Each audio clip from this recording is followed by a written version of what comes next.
शेतकरी मित्रांनो, आज आपण पाहणार आहोत की ई पीक पाहणी कशी करावी।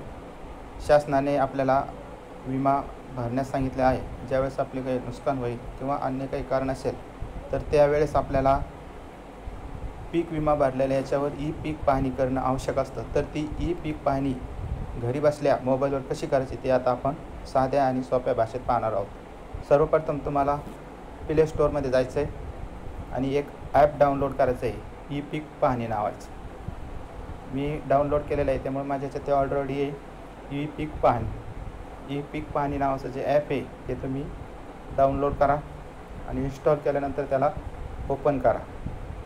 असं ओपन झाल्यानंतर थोड्या वेळाने ते ओपन होईल। ओपन झाल्यानंतर पीक माहिती नोंदवा या टॅबवर क्लिक करा। आता टॅबवर क्लिक केल्यानंतर इथं तुम्हाला माहिती भरायची आहे। पीक पेरणीची माहिती भरा। याच्यामध्ये तुम्हाला तुमचा खाते नंबर आहे तो टाकायचा आहे। खाते नंबर आता मी माझा टाकला।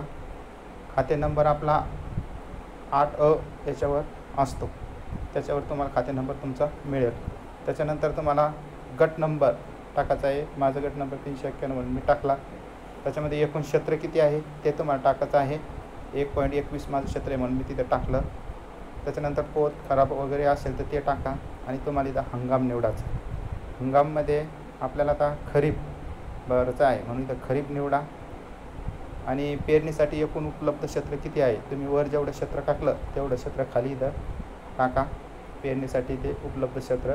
नंतर पिकाचा वर्ग निवडा, याच्यावर तुम्हाला क्लिक करायचं आहे। आता पिकाच्या वर्गामध्ये तुम्ही जर एकच पीक पेरलेलं असेल तर त्याच्यामध्ये एक पीक निवडा आणि मिश्र पीक असेल म्हणजे मिश्र पीक एकात अनेक पीक पेरलेले असेल त्याला मिश्र पीक हे करा। आता एक पीक नोंद पेरलेलं असल्यामुळे मी याला क्लिक केलं एकच पीक। आता पिकाचा प्रकार तुम्हाला हे करायचा आहे। आपलं पीक आहे की फळबाग आहे याच्यात क्लिक करा। आता इथं पीक आहे म्हणून त्याच्यावर मी क्लिक केलं। आता पिकाचे झाडाचे नाव त्याच्यामध्ये क्लिक करा। तुमच्या याच्यामध्ये ज्वारी, बाजरी, धान, भुईमूग, मक्का, सोयाबीन, मूग तुम्हाला ज्यांची पाहणी करायची आहे त्याच्यावर तुम्हाला इथे क्लिक करायचं आहे। क्लिक केलं त्याच्यानंतर तुम्हाला किती क्षेत्रामध्ये तुम्ही ते पेरलेलं आहे इथं तुम्हाला क्षेत्र लिहायचं आहे। मी माझं क्षेत्र लिहितं 1.21 म्हणजे संपूर्ण क्षेत्रावर मी ते पेरलेलं आहे। त्याच्यानंतर तुम्हाला सिंचनाचं साधन म्हणजे पाणी तुम्ही कशाने देणार आहे इथे क्लिक करा।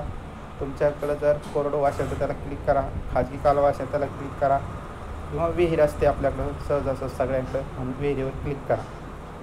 त्याच्यानंतर सिंचन ठिबक सिंचन आहे का, तुषार आहे का, की पाटाने पाणी देतात किंवा अन्य प्रकार असेल तर त्याच्यावर क्लिक करा। आता माझ्याकडे ठिबक सिंचन आहे म्हणून मला ठिबक सिंचनवर क्लिक केलं। त्यानंतर लागवडीचा दिनांक तुम्ही आता लागवड कधी केलेली आहे तर सहज असं आपण जून किंवा जुलैमध्ये लागवड केलेली असते। आता मी जूनमध्ये केलेली आहे त्यामुळे मी आता 24 जूनला केलेली आहे। 24 जूनला तुम्हाला इथे क्लिक करायचं आहे आणि आता पुढे जा या बटनावर क्लिक करा। पुढे गेल्यानंतर थोड्या वेळाने सर्व्हर लोड होत आहे। थोड्या वेळाने तुमची संपूर्ण माहिती त्याच्यावर दिसेल आणि ही ई पीक पाहणी करत असताना तुम्हाला प्रत्यक्षात तुमच्या शेतामध्ये जाऊन ई पीक पाहणी करावी लागणार आहे। तुम्ही जर शेतापासून अंतरावर असाल तर ती ई पीक पाहणी होणार नाही। आता शेतामध्ये जायचं आणि शेतामध्ये जर तुम्ही उभा असेल तरच तुमचा जो निवडलेला गट नंबर आहे तो किती अंतरापासून ते तुम्हाला दाखवेल। GPS अचूकता तुम्हाला तिथे दाखवेल, अक्षांश रेखांश तिथं दाखवेल आणि तिथं अद्ययावत तुम्हाला करायचं आहे आणि मग नंतर पुढे जा असं क्लिक करायचं आहे।